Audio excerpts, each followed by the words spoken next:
Welcome back, and thank you for tuning in to Naijha Speaks. My name is Naijha Wright Brown, co-owner of the Land of Kush Vegan Soul Bistro in Baltimore, executive director of the Black Vegetarian Society, Maryland, and we have Albert Phillips Jr. here in the house. And what are we going to be talking about? What's the question? We hear it all the time at the Land of Kush. Are y'all hiring? Yeah. What's going on? Are y'all hiring? All the time, right?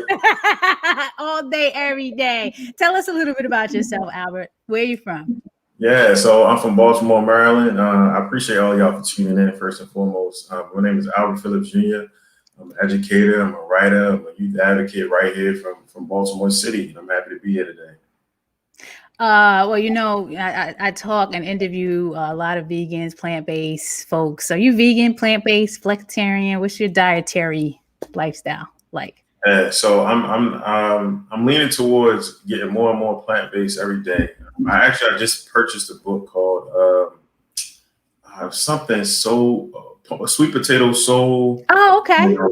Yeah. I can't remember her name, but she has a really dope book that's out. But currently I'm pescatarian, so I still eat some seafood, but I'm leaning to get more plant-based every day. I remember those days. It was a long ride for me. So, and sweet potato. So yeah, I know she has a nice YouTube page too. But let's get into what we're talking about. We're talking about, are y'all hiring? This is a book, a newly released book, right? What inspired you to write this particular book? Tell us about that. So the inspiration came from various places. One, if you get the book, if folks get the book, you'll get more of my story. But my story was a part of the inspiration. Me going out and things being trial and error and trying to figure it out and messing up and learning from my mistakes and kind of leveling up in different ways. So my journey was a part of the book. How'd you mess up? What was the journey like? Yeah, so in the intro of the book, I give a pretty vivid story to one of the first experiences I had with trying to get a job at Foot Locker up in the Urban Shopping Center up Sedonia. And I just didn't know what I was doing. Nobody really told me. My friends were, oblivious to what to do. And so they don't teach you this in school?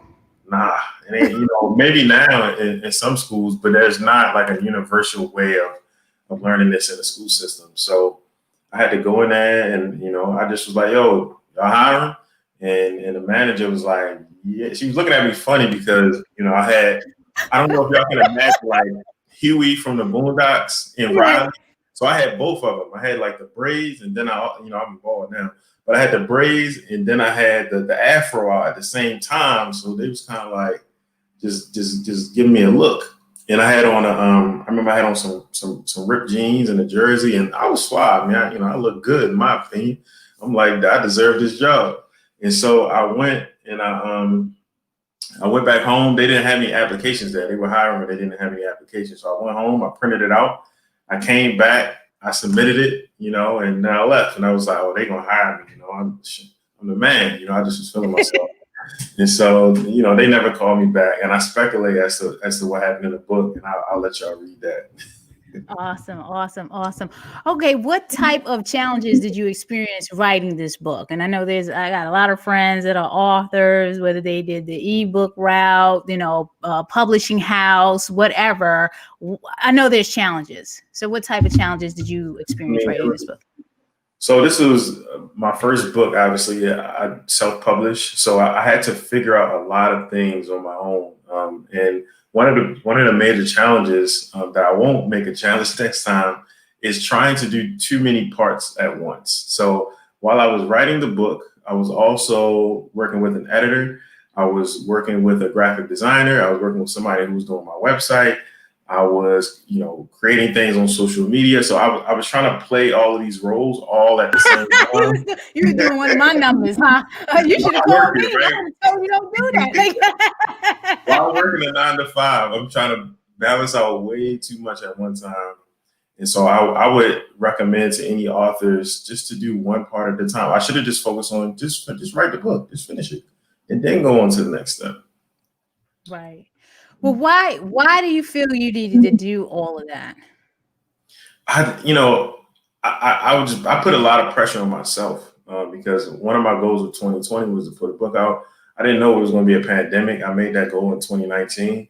But I also wanted to use that as fuel to accomplish the goal. And so I was like, I'm going at this thing, as hard as I can in order to be successful. And it worked out, but I just think I could have made it a little bit easier on myself. It could have still came out around the same time, but I just think that I could have balanced the workload a little differently. What resources did you have in putting this book together?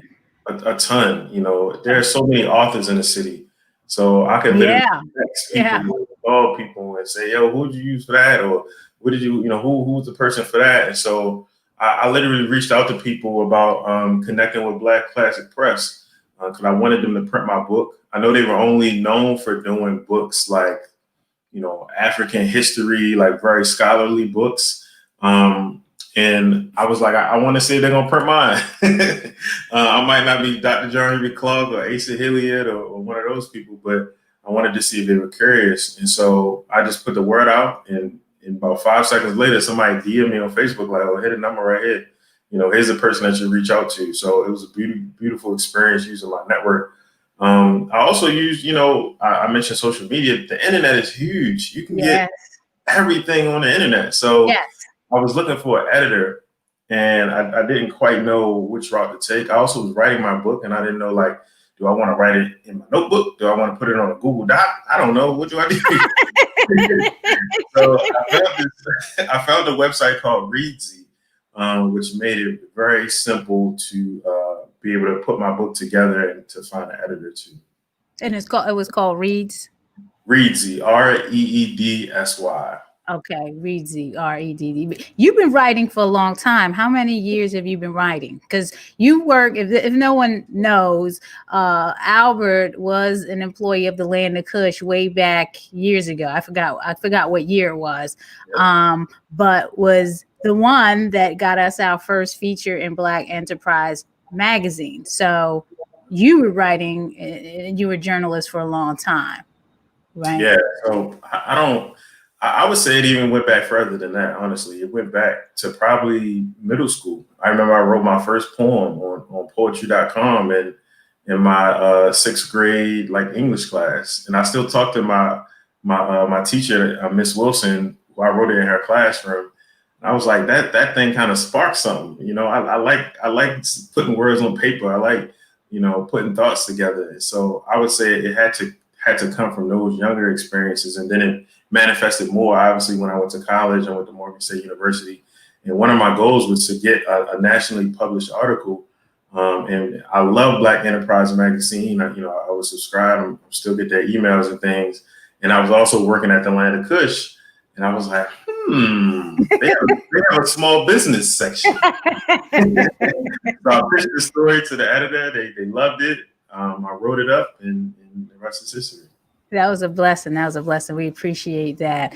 It's interesting because just the other day, I had Ludi Wooten on here. I used to work with her at Verizon Wireless, and she just came out with her poetry book. And then she notified me about a campaign that was going on for 100 children to be authors. So this woman, Antoinette Munchner, I'm not sure if I'm pronouncing her last name correctly. She did a TEDx talk. She's a TEDx Tallahassee talk, encouraging young children to write. So it was like either short essay, poems, things like that. So I actually am engaging my daughter in that. You know what I'm saying? Because it does start young. You know, the reading. We got to get our children reading and engaged in writing, because if we don't get it now with all this technology, it's like, and it helps them build their imagination, their creativity, which is very important. You said it. And imagination is everything. You know what I'm saying? When we locked inside COVID, the pandemic, that imagination, that can really save you, release you mentally. So you make a good point. Exactly. In what ways do you think this book will influence one's life? So it's a job employment guide. Yeah. What ways do you think it would, give some examples, think about what's in the book. How do you think it'll influence? It's targeted to what, young Black men or just anyone? Black teenagers.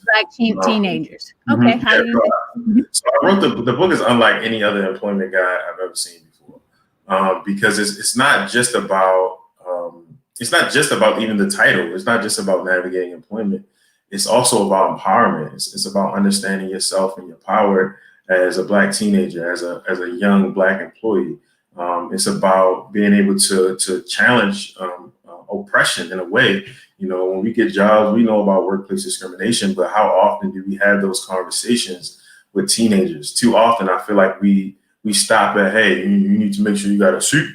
You need to make sure you know how to interview, give a firm handshake, and then the rest is like they'll figure it out. But we as adults, we go through all of these things. We've been fired, we've been laid off, we've been discriminated against, or we may know of these things happening to other people, but are we talking to our young people about it? And oftentimes in employment, it's so like I'm trying to think of the right word for it. It's competitive. That's the word I'm looking for. Right. It's extremely competitive, and I think that's a part of it. But we need to also be teaching our children that it can't just be that way. It also has to be helping somebody out. It has to be about supporting somebody.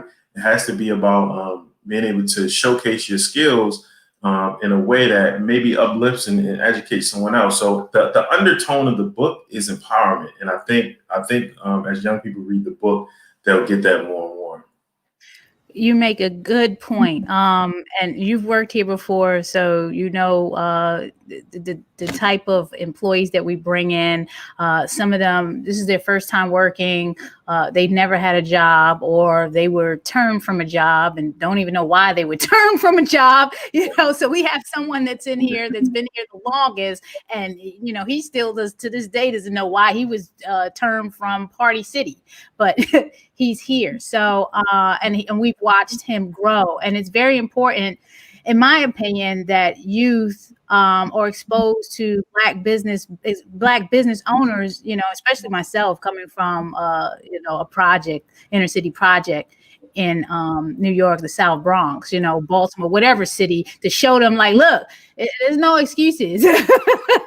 Been done that, and now I'm here. So we're able to share those stories of what we went through to get where we are, and how you work hard and you do what you need to do, and you make the best decisions. We're not always going to make the right decisions. Sometimes you make a bad decision and you got to learn from it.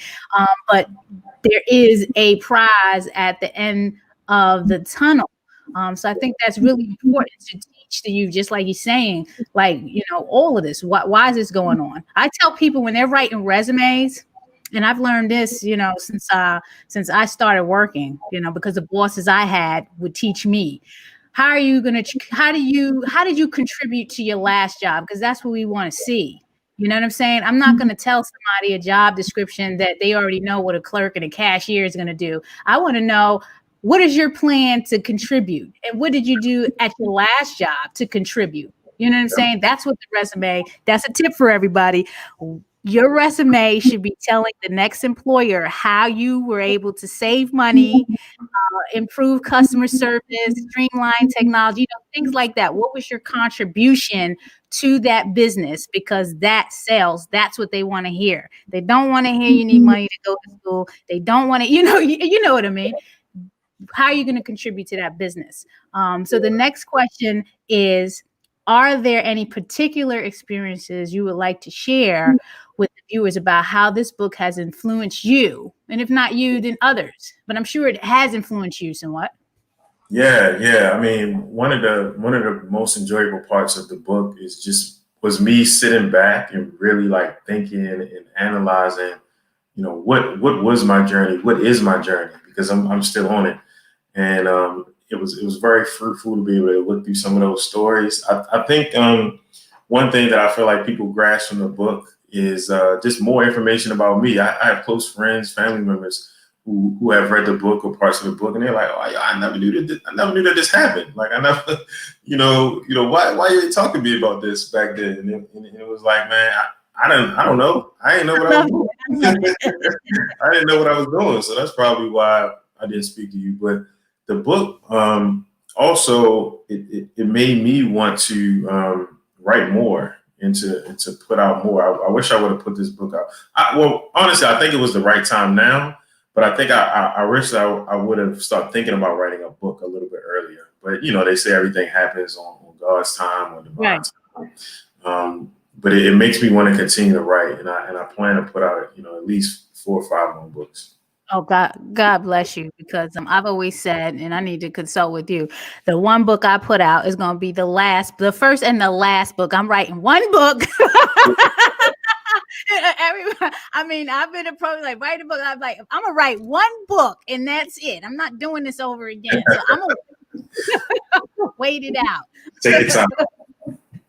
So we know the target audience is young the Black youth, and you have a launch party coming up. So I want to just let people know about that, because it's going to be this Thursday. Talk to us about this virtual launch party. So we're in COVID and it's got to be virtual.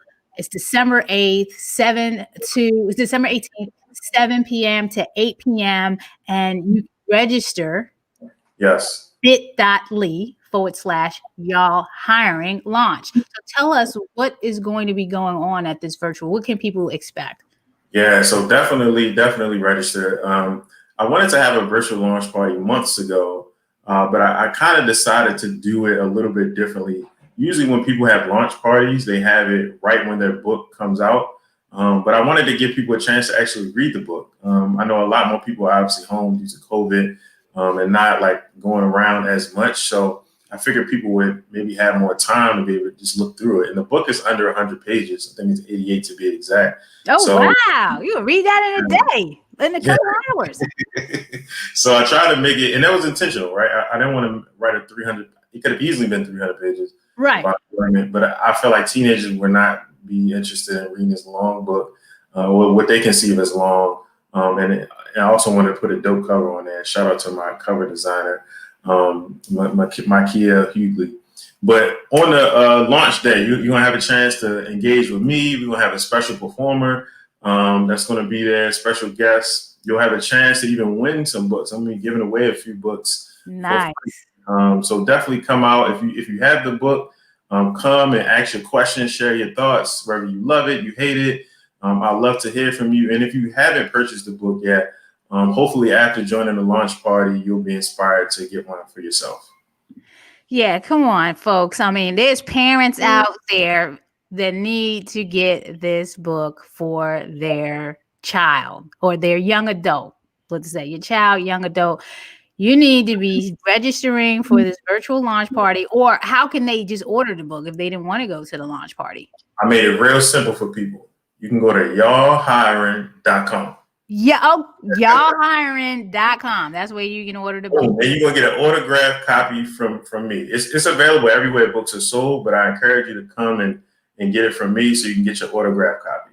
Get the autographed copy, and you should be reducing costs like that, right? If they're ordering directly from the site, y'all hiring. Yes. Okay.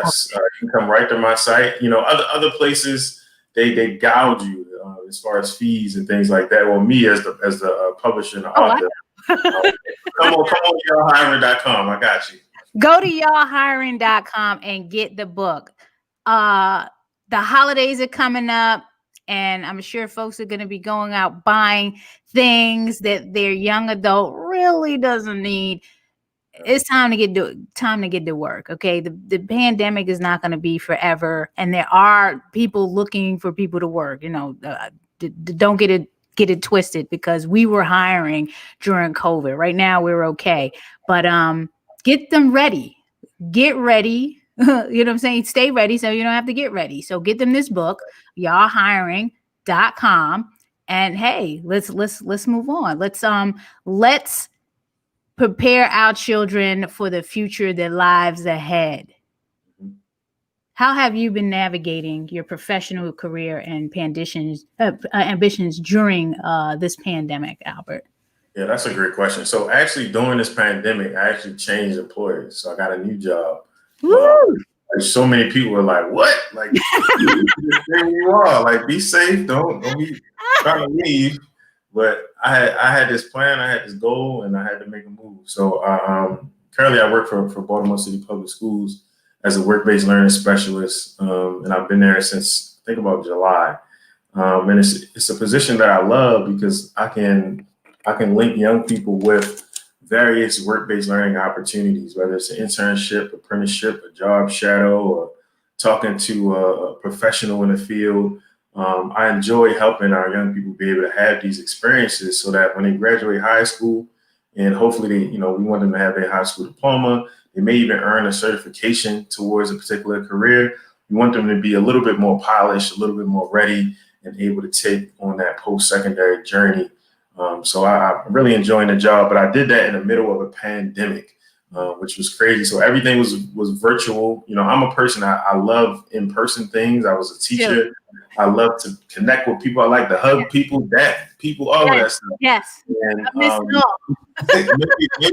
maybe I didn't know how much it was a privilege prior to this pandemic, but I made it happen. And when I tell young people all the time, right now, this is a time where you could be taking advantage of online classes or online certifications or reading a book, even if it ain't my book. Read something, learn something new, get a new skill. If you have that time, I know people are dealing with a lot of things, Yes. but take care of yourself, take care of your family. And also, like you just said a few seconds ago, Naijha, also be thinking about the future. Yeah, because I'm into the festivals and the outdoor stuff. So Yes. when this whole thing started, I know I'm like, I don't know what in the world I'm gonna do. Yeah.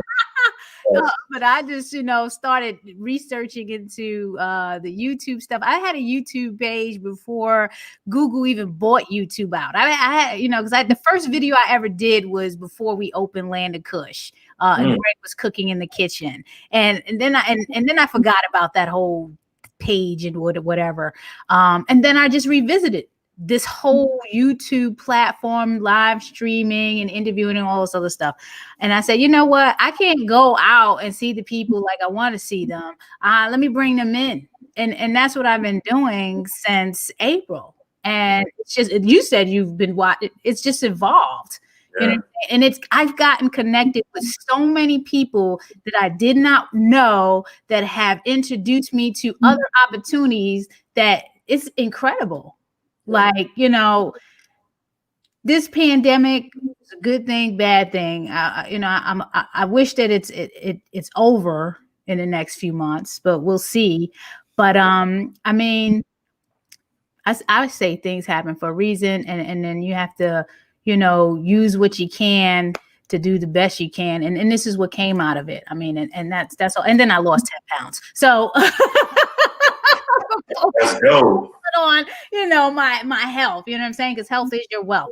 So those are the things that I've been doing, trying to navigate through this pandemic and trying to stay open, keep the lights on. It's really hard for the restaurant. It's hard. I sit on the board of the the Maryland Restaurant Association, and it is really rough for the food service industry out there, all industries. People need the support. How can we best connect with you, Albert? We know y'allhiring.com, where people buy the book, and you can also get his Deport White Supremacy t-shirt at the Land of Kush. Yes. While you get your Kush ribs, go ahead and grab the t-shirt while you're there. I have it on the platform. Go to landofkush.com. You can order the ribs and everything else, and you can also order his Deport White Supremacy t-shirt. How else can they connect with you on social media? Yeah, please, let's stay connected. I think connection and collaboration is important now, probably more than ever. But you obviously, again, you can get the book at y'allhiring.com. You can go to my website, albertphillipsjr.com, to learn more about me, who I am, what I'm about. You can find me on Instagram at The Ambitious Black Guy. So follow me on there, DM me, do whatever you got to do, and let's stay connected. Well, we're winding down now in the last few minutes. What tip or piece of advice would you like to leave the viewers with before we go? Now, and this is the time, folks, if you have any questions, you want to know anything about journaling or writing, please don't wait till all of this is over. Or you can always comment and watch the replay. That's great. But this would be a good time to talk to Albert live and ask your questions. But in the meantime, all about the questions. what piece of advice? Yeah, I know someone gave you a huge shout out from the winner's circle. I don't know if you caught that. Oh my God, what's up, man? Yeah, so he got on earlier and gave you all these hundreds. Like, absolutely, it should be 1,000 there. What do you have for us? What piece of advice? Yeah, so the piece of advice that I leave with you all is that if you're thinking about writing a book, I'll start there. If you're thinking about writing a book, the best advice that I've gotten has been the most simple advice. Write it. You know me. I've been talking about this for years. I already told you why I'm not writing my book. Okay, I know you ain't talking about me. Yeah, I was talking to one of my mentors. Write it right as I go along, and then by the time that comes, most of it will be done, right? That is. So I was talking to one of my mentors, David Miller, who has been doing work in the community for a long time, especially when it comes to youth. But I remember I told him about my idea. This was a few years ago. He was like, all right, cool. Yeah, just write it. And that was it. And I think for me, that's all I needed. Because in that journey, I started to connect with people, like I mentioned earlier. So I didn't know everything. Obviously I didn't know everything about putting out a book, but I knew people who knew everything. I know people that know how to do damn near anything. So I just got to pull on my resources and use people that I know in order to get to where I was trying to go. The second piece of advice I'll give, this is a little bit more broad, is that your goals, a lot of people had goals in 2019, and 2020 just punched us all in the mouth bloody, we looking crazy. Right. But whatever your goals were, I don't want people just to backtrack and to get rid of those goals simply because of this year. Now, the way that you get to that goal might change. The steps that you take, the moves that you make might change. But if your goal was to do blank, then that's still a goal. Right. And I still want you to get there. And if it's a way that I can support you, your family, your community, lean on other people, and still try to work towards getting to that goal, because that goal was put in your heart for you and for you to accomplish it. So I just wanted to remind people of that. I'm so glad you said that, because I had a guest on the show a week or so ago. I made a statement about crawling, walking, running, and then flying. And then he mentioned, no, you got a belly flop. Sometimes that's when you got a belly flop, and then but you still gotta try, and it's all learning. Everything is learning, is not failing. And the one thing about writing is, as long as you got this finger and this pencil, and some people they can write with their feet if they don't have their hands, just write. That's the one thing that everybody can do, is just write. Yep. There's nothing stopping. Stop it. Right? Y'all hiring. We got Albert Phillips on Naijha Speaks this evening. Please, you want to sign up for the virtual launch party, December 18th from 7 to 8 p.m. All you got to do is bit.ly/y'all hiring. And if you don't want to connect with Albert, which you should, everybody should, then you just go to y'allhiring.com and order your book. Yep, I ship it right out to you. We got the ebook and we have the paperback. Oh, I was going to ask you that. You have the ebook, so we can download it onto our mobile phone, right? On the hiring site. See, he has the ebook. You know what I'm saying? If you add the Audible to that, then you really be doing something. Hey, maybe coming in 2021. 2021. Oh, absolutely. Albert, I appreciate you coming on. Before you leave, I just want to make sure I give this shout out to Collectively. This is the last day to apply for the Black Futures Micro Grant for all you latecomers like myself. Make sure you go to collectively.org and sign up for that. Apply now to the Black Futures Micro Grant. Just wanted to give a last shout out, because the day is the last day. It is the 16th. Yes, shout out to Collectively. Albert, it's been a pleasure, watching you grow and do the things you do. And again, you ever need anything, you know where to go. Absolutely. Thank you so much for having me today. Oh, not a problem. It was a pleasure. Thank you. And thank you for everyone that's tuning in. Enjoy the rest of your evening. Be safe. Good night.